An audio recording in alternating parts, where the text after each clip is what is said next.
Kepala Desa Wonoagung, Muhyiddin yang akrab disapa Zidan, kembali menjadi sorotan publik akibat perbuatannya yang dianggap tidak pantas dan mencoreng nama baik jabatan yang diembannya.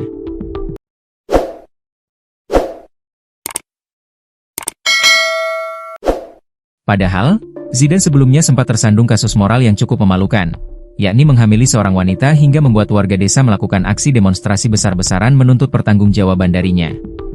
Belum lama dari kasus tersebut mereda, kini Zidan kembali tertangkap basah sedang berduaan di dalam kamar bersama seorang wanita yang sudah bersuami, menambah panjang daftar skandal yang melibatkan dirinya.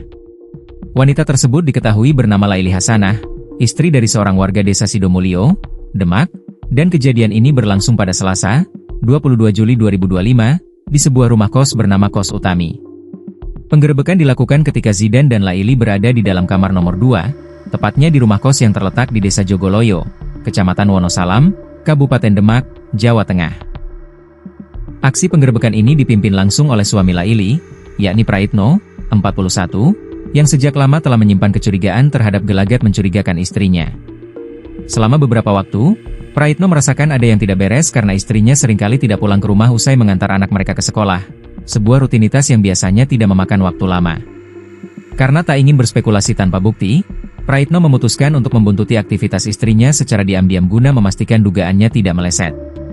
Setelah beberapa kali mengikuti gerak-gerik Laili, Praitno akhirnya mengetahui bahwa istrinya kerap mendatangi sebuah rumah kos di Desa Jogoloyo dengan alasan yang mencurigakan. Fakta yang kemudian terungkap membuat Praitno merasa dikhianati, apalagi setelah melihat dengan mata kepala sendiri istrinya berada satu kamar dengan Kades Zidan, yang selama ini ternyata menjadi orang ketiga dalam rumah tangganya.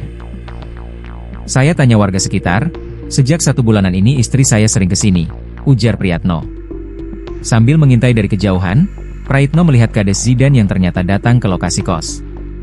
Kades Zidan diduga tidak menghadiri kegiatan resmi peluncuran program koperasi bersama Presiden Prabowo di Klaten sehari sebelumnya.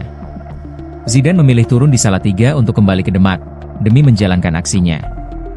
Hingga akhirnya ia dipergoki bersama istri Praitno di dalam kamar kos dan melaporkan kejadian tersebut ke Polsek Wonosalam.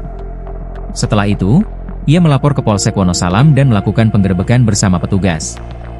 Kasus ini kini sedang ditangani oleh kepolisian. Baik pihak suami Laili maupun istri sah Muhyiddin disebut telah membuat laporan ke Unit Perlindungan Perempuan dan Anak, PPA, Polres Demak. Petugas polisi yang ikut menggerebek mengamankan tisu bekas, spray, selimut yang diduga terdapat bercak sperma.